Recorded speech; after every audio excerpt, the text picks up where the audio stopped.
Hi, good afternoon, everybody. Welcome. We are here in studio today. We're talking sports with Val, and we're going to be doing our 2023 Tippecanoe Valley High School fall preview and talking about all their fall teams. First off, how you doing, Val? Doing great. Congratulations, 3 years with RTC. A lot of great stuff has happened over the last 3 years, and obviously started off in the middle of a pandemic, and we were able to push through that. But a lot of good stuff. Yeah, I still remember that first football game that we did at Valley in the fall of 2020 when they played Culver Academy, and we were kind of wondering what that was going to be like.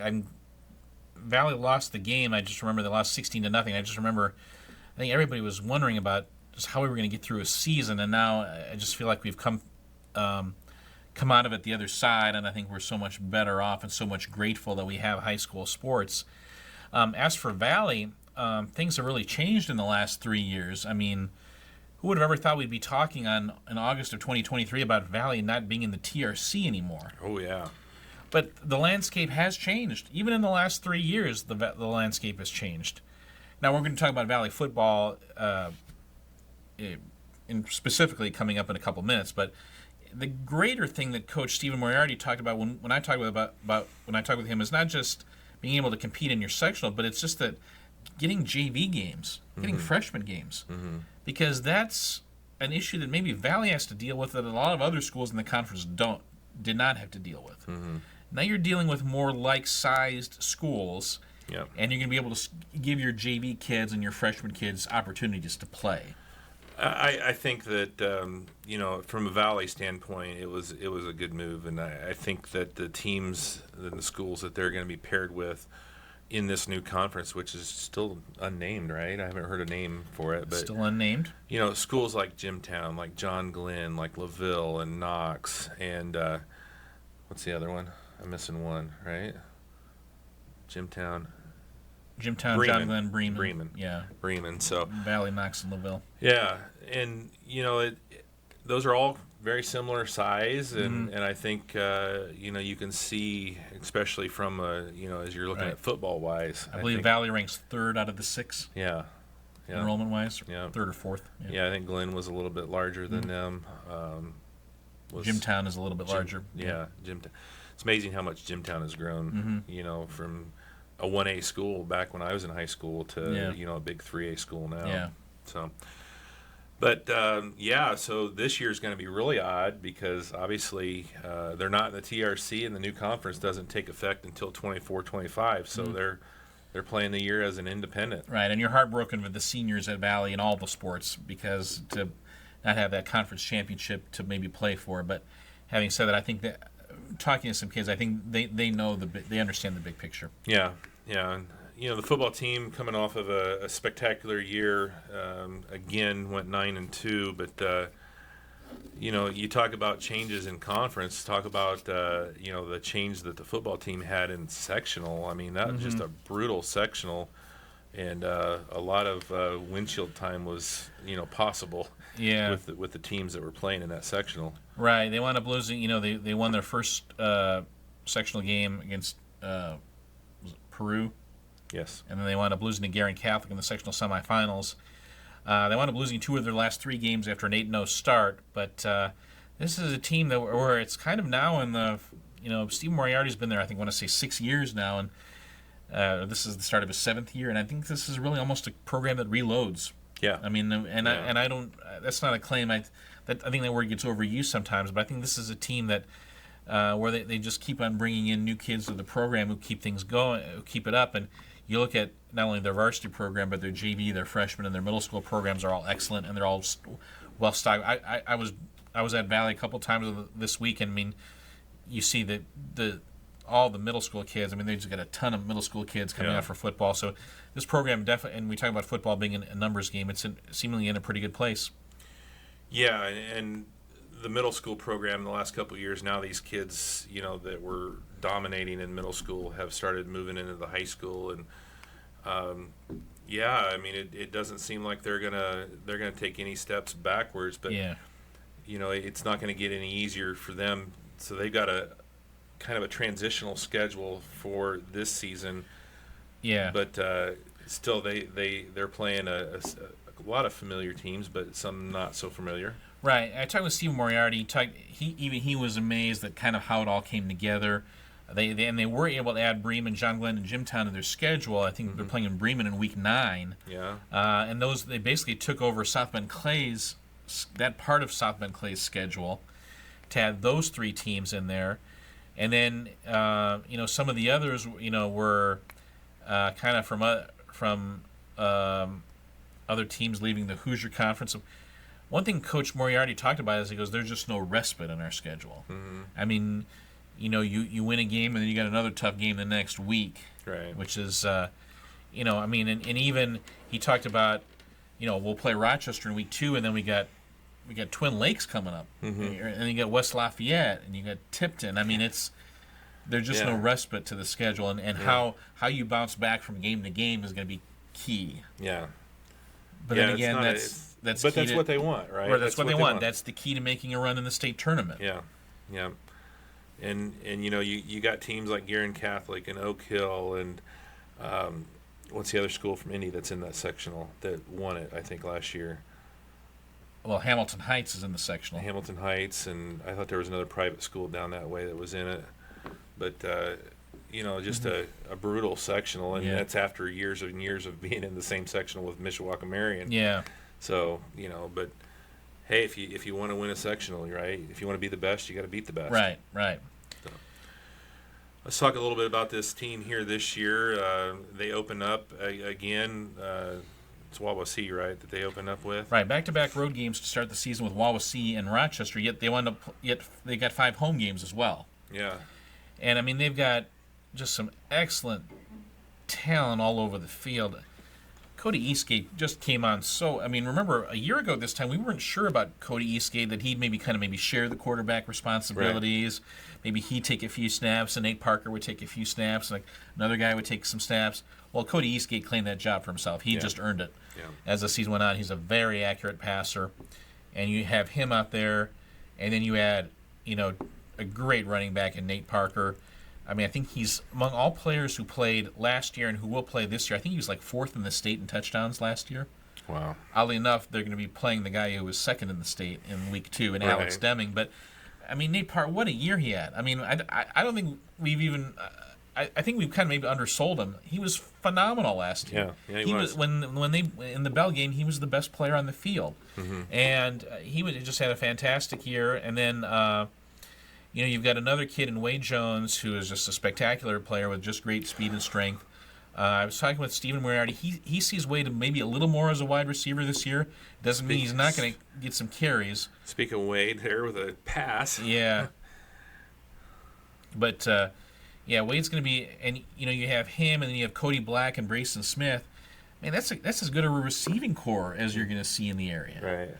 And that's, we haven't even talked about Nate Parker yet. And then, now the interesting move is they're moving Isaac Ramsey to center. Isaac is maybe weighs 170, maybe. Yeah. But he's just very quick, and he can get to that second level. He can get to your linebacker and get that block cinched in, and that. So he's really good. And then they're moving Dalton Albert from fullback to guard. And so moving him on the line, I'll be curious to see, does that mean they're going to run some more trap, or just if that changes the blocking schemes at all? But Dalton is just a beast. And so to have him, that's going to help out the team as well. It's not, we're used to big, 300-pound physical guys on the Valley offensive line. This isn't as big, but that doesn't mean Steve Moriarty doesn't like his offensive line. He likes it a lot. It's a smaller, quicker offensive line that gets to that second level, and smaller in terms of Valley. Right. A lot of schools would die for a line that size. by a typical 3A team that really wants to be good. Yeah. But there's a lot of things that you can do, to overcome size, and scheme can be one of those, and angles is obviously a big thing as far as blocking goes. So. Yeah. Now on defense, they had a big loss. When you lose Noah Prater to graduation, that's a tough loss. And Noah's going to be playing football at Trine University, and he's going to do great there. So, but the kid who's really stood out and is taking that middle linebacker job is Brock Durf. And Brock is going to play a key role. And then you got, they're just so talented in the defense in that secondary as well. And then on top of that, you've got a really good young. I mean, that sophomore class is really ready to take that big next step. With kids like Grady Moriarty, he's going to start in that outside linebacker spot. It's a Coach Moriarty loves his defense. He says this might be the best defense we've had. Now, that's saying something. Right. Yeah. And boy, that gap control defense that Valley runs, it's different from other defenses. Yeah. And they get in the back. They just penetrate so well. And I mean, Albert is just he's a tremendous defensive end. I mean, he is just. And you say, well, we'll run away from him, and then you're running into Kyler Johnson. Yeah. Like, great. Yeah. I mean, it's just tough. They are just tough to run on, and they penetrate the backfield so well. I mean, and there's just always some kids, some unsung kids who just always come in and really play well for them defensively. So they're going to be tough to score on, but again, it's a tougher schedule. And, that secondary is going to get tested because West Lafayette, they throw the ball. Yeah. And they throw it a lot, and they throw it well. And they've got great speed. So I'm curious to see how that happens. But you need that because Chittard and Guerin Catholic throw the ball really well, too. Right. Yeah, it's going to be interesting. Obviously, just the schedule and who they play to see how that all comes out, and then obviously when you get into the sectional as well. Right. We didn't list the schedule in order, but again, they do start back to back at Wawasee at Rochester. Right. Obviously for us that second week is the big one for us as far as them coming here to Rochester for the Bell game and. Boy, the anticipation, because obviously the last time the Bell game was supposed to be held at Rochester, it got canceled. Right. So, I asked Coach Moriarty, I said, how important was it to make sure Rochester stayed on the schedule? He goes, it was priority number one. Right. And that's a great thing, too, because Rochester felt the same way. Yeah, I think so. Yeah. Yeah. So, again, if you're an Ox or a LaVille fan and you're watching this, keep in mind, I don't know when you're playing Valley in 2024, but it's not week 1 or week 2. Yeah. I can pretty safely say that. Yeah. And I saw some stuff from Wawasee. I mean, they're obviously they've struggled the last few years, and they're hoping that they can be better. So they, Coach Moriarty said, "Boy, you see Wawasee come off the bus, and it's a big team with good-looking athletes, but they've just struggled. It's kind of a confidence thing there, I think. But they've got good athletes, no doubt. Yeah, and good numbers. Right. So, looking to see what they can do coming off of that 9-2 season there last year and see if they can maybe improve on that. So we're looking forward to some Death Valley football. Yeah. And even if they don't improve on the record, are they ready to go once we get to October 20th? Right. That first sectional game. Right. Volleyball team went 15-14 last year, and it seems to be the theme for Tippecanoe Valley volleyball over the last few years. They got a new head coach. A new coach, but a very, very familiar name if you're used to Valley volleyball. John Hutton is back for a second stint. He has 30 years of coaching experience, and he had a nice run at Plymouth. But I mean, he's always worked at Valley. Even when he was coaching at Plymouth, he was working and teaching and coaching at Valley. And so he's back. This is a very familiar situation for him. And who did he add to his coaching staff? Mallory Eaton. Mallory's back, former head coach. Now she's an assistant. Of course, Mallory used to be the head coach, and John Hutton was the assistant for a couple of years. Now the roles are reversed, but John Hutton is just an encyclopedia of volleyball knowledge. He knows the game so well. And they've got some seniors in Colette Blackburn and Erica Henderson, Ava Smith, Ava Egolf, who's a move-in from Warsaw. And then, but the juniors are, they have a big voice in the leadership, too, when you talk about Avery Wagner and McKaylee Costello. I mean, McKaylee is she's a great hitter, great server. Avery, you can just tell she's just a great setter, very instinctive setter on this team. And then, Hadley Wise is a freshman, and she's going to get some playing time as well at that outside hitter spot. So, I was curious to know about his middle hitter because you graduate Emily McGriff, and it didn't look like I was kind of curious about that. But he talks about, he said, we emphasize controlling the court and defending the net a great deal. We have a decent amount of experience at the middle position. So, curious to see how that turns out. But, I mean, Colette Blackburn is, when they beat Rochester, Colette Blackburn might have been the best player in the court in that game. She was really good. And Ava Smith was really good in that match as well. She's got a great vertical. And then, we'll see how. we'll see how this team turns out to be. Coach Hutt said, "We talk about developing to be the best team we can be. We are working on the theme of grit and grace to develop the skills to overcome challenges that come our way as we face some great teams this season. We are looking at being our best for the sectional." And then, so, again, Valley's never won a sectional in volleyball in their history. It's a 5-team sectional. They got to the sectional final last year, lost to Culver Academy. Culver Academy has won the sectional 3 years in a row. I mean, how well have they made progress coming up against Culver Academy? Because this is a pretty veteran outfit. Mm-hmm. And we talk about those two juniors, and Costello and Wagner. Emma Patrick's the other junior who's going to play a big role. Yeah. So we talk about the independent year in football, and we really look at the schedule there. What has the schedule looked like, for the volleyball team now that they're not in a conference this year? Yeah, I haven't closely looked at that yet, but we'll see how it goes. I would imagine they're adding. I mean, I know they play a lot of teams, NLC teams. Mm-hmm. I mean, it was already a pretty challenging non-conference schedule. Right. So I'll be curious to see how many of the other TRC teams dropped them.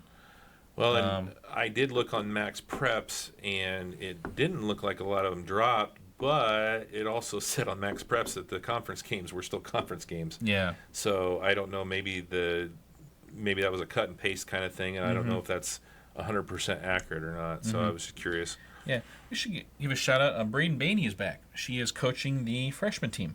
Okay. Just graduated a couple of years ago. Yeah. Not only is Mallory Eaton on the staff, but Chris Rhodes, who has almost 30 years experience coaching. Chelsea Brubaker, a Valley alum, is the JV coach. So. Wow. Very experienced. Very experienced coaching staff. Wow. So, I think there's a lot of optimism around Valley volleyball. Yeah. It always ties me up. Valley volleyball. I don't do that really well. So, the boys soccer team, outstanding season, 14-4 last year.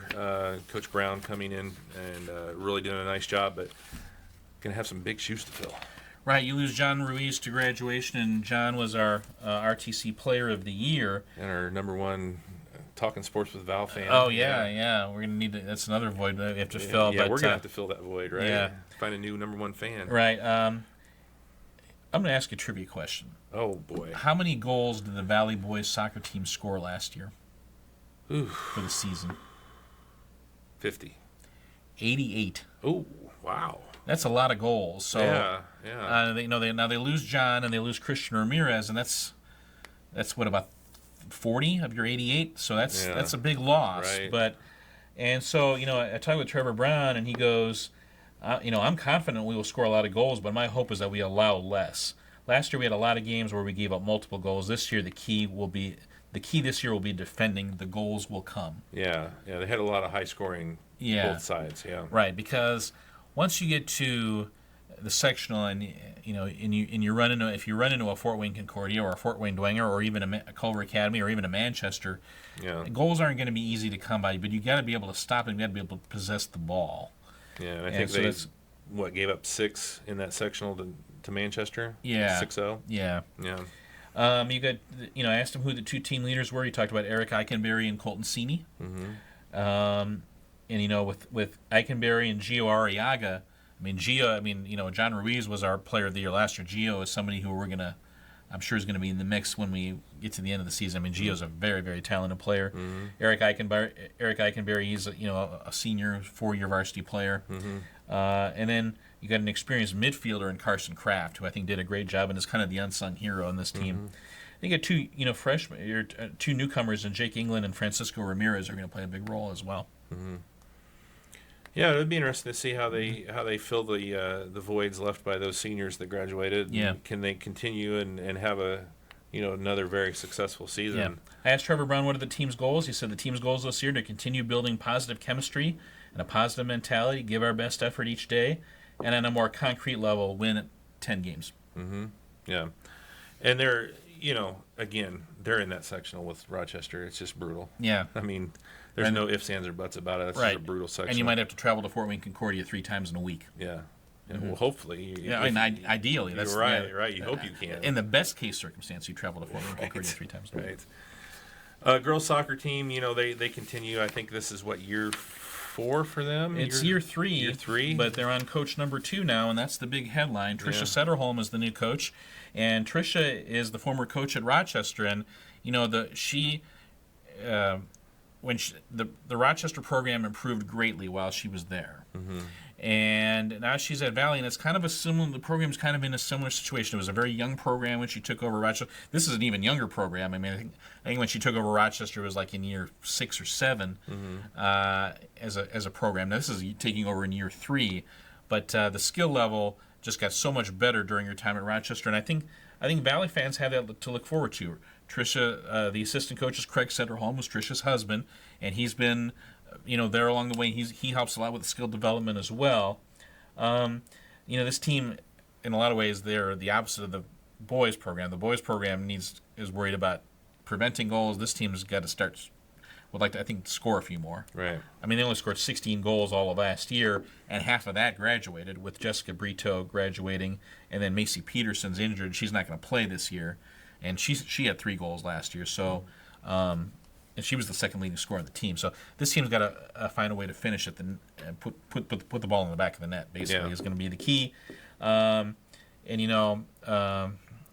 other big issue they have is they're not in a conference. Then once they get to sectional, they got to go to Leo. They have to travel to Leo for their sectional. Leo's ranked number 2 in the state to start the season, and Leo was the state runner-up last year. Mm-hmm. Lost to Evansville Memorial in the state championship game. So they might be okay. Yeah. So it sounds like they'll be decent. Yeah. So they got a brutal sectional to get to as well. Yeah.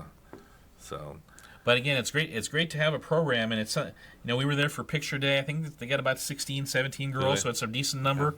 Yeah. Again, for a program that's just in its 3rd year of existence, and I think with Tricia and her, I mean, she just gets along with kids so well that I think this. I mean, hopefully the numbers will get better over time. Yeah. I'll be curious to know what the new conference will be like in the fall of 2024. Obviously Bremen. Bremen, LaVille is usually decent. John Glenn is very good. Yeah, Glenn. I don't know that Jimtown has girls soccer, do they? I don't think so. I think boys soccer was late to come to Jimtown. Yeah, and Knox. Does Knox have girls soccer? I don't think they have either. I don't remember. Boys, yeah. So that'll be interesting when it moves into that new conference. So. But opening up at Fort Wayne North Side on Saturday. Yeah. Well, that's a fun one to start with. Yeah. So, how about tennis at Valley? Tennis, new coach, Thad Malott. And if you're like, wait, didn't Thad Malott coach the girls' golf team? You're right, he did coach the girls' golf team, and now he's the boys' tennis coach. And so I was asking him about this. I was like, I didn't know you were a soccer guy, he's a tennis guy. Yeah. And in fact, he was an assistant coach at Valley back in the late 90s. Really? When Rod Hammond was the coach, and he was the assistant coach, and they've got one senior leader in Cameron Manuel. We've seen Cameron on the baseball field, and he's also their number 1 singles player in tennis. He isn't very vocal. He's more of a leader by example. That's what Coach Malott said. But he's always first in our conditioning drills, and he said he's very positive in every drill we do.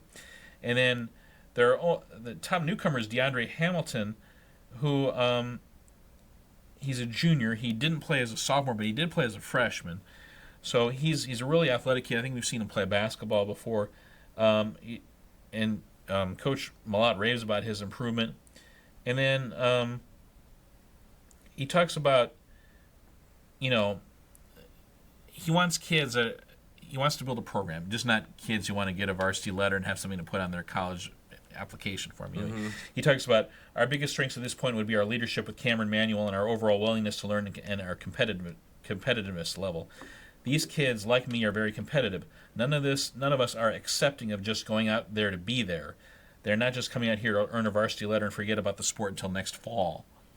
We want to build a successful program. Our biggest weakness currently would be our fundamentals and experience level. We are tackling our fundamentals every day at practice, and our experience level will grow throughout the season, off-season tournaments, and workouts. So, again, you lose a player like Dylan Neese to graduation, and I know they lost more than just him, but Dylan really had a standout year last year. So that's something that's kind of, you can tell he's trying to build a program. Mm-hmm. And I asked him about coaching tennis and coaching golf and what's the comparison. And he said, coaching tennis and golf are similar in ways. You have to be fundamentally strong and mentally tough, but tennis might have a little more strategy to teach. Mm-hmm. Well, speaking of golf, Yeah, and it leads right into it, which right? leads right into golf, and new coach and Leslie Broyette, and she took over in about a month ago. Not even a month ago, like 3 weeks ago. Mm-hmm.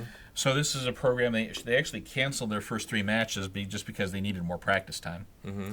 So they finally had their season opener against Peru and Northwestern in a 3-way match at Rock Hollow in Peru. Finished third with a 247, then shot a 249 in a dual match against Northfield on Thursday in their first home match of the year. So they're 0-3 on the year, but again, it's basically a new team. Mm-hmm. I mean, they graduated Molly Moriarty and Caden Smollett. They graduated Lily Alton. They graduated our 2-time reigning RTC Player of the Year, and Madeline Weaver is now playing in Huntington. So yeah, we were talking about those girls for a long time. I mean, we were so. I mean, we were so used to those kids; they were just so familiar to us.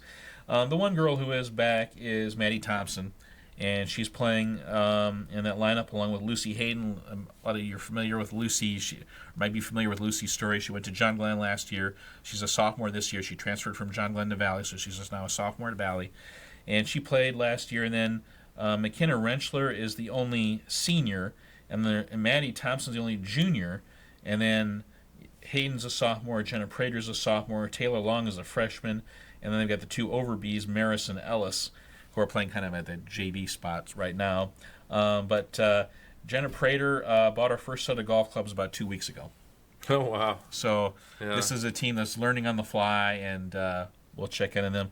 But Leslie Broyette, she's so great. I mean, as a parent of an athlete, it's just great to have her involved in Valley athletics. Her husband Chad played at Manchester College back when it was Manchester College. Her son is Cade. He plays golf right now at Indiana Wesleyan as we speak. So she's been around golf a lot, just has never coached it before, but she's seen a lot of golf. So Yeah. So a little work to do there, but it sounds like they're on the right track. right. I mean they right, but again, just I think we knew this was going to be a rebuilding year, and it's started that way. Yeah. How's Valley's cross country looking? The one girl who, of course, stands out is Chesney Miller. I mean, she's broken Valley's school record so many times I've lost track. She's a 2-time semi-state qualifier. It's not Valley's record anymore. It's hers, right? Yeah. I mean, and she was faster. I mean, we take this for granted, but she was faster as a junior than she was as a sophomore, and faster as a sophomore than she was as a freshman. Not everybody just gets faster over time, but she has, and she's again, it's a combination of strength and speed that just makes cross country ideal for her, and I just expect another big year from her. 3 of the other, there are 5 on the team, or at least 5 I took pictures of the other day. 3 of those 4 are returnees when you talk about Bailey Bussard, McKenna Lau, and Ava Minix. I think I called her McKenna Lowe last year. She's McKenna Lau. I asked her, she said Lau. So McKenna Lau, Minix, and Bussard are those 3, and then Chelsea Holder is the 5th. Chelsea is a newcomer, and Talia Holder, her older sister, graduated, so she's in a lot of ways she's replacing her sister on the team, and that's who the Valley girls have on the boys' side. The top returnee is Isaac Whetstone, and then you got kids like Eli Stirk and Christopher Marquez to provide further depth. The Valley boys were 8th at last year's sectional. Now the sectional's only getting tougher as we move on. I mean, they're still going to the Manchester sectional, but the Manchester sectional got tougher. And they got 15 teams, and you got teams like Huntington North and Wabash in there. So it's going to be a tough sectional. Interesting to see how they do. They're still going to host their own invite on Saturday, September 9th. Okay.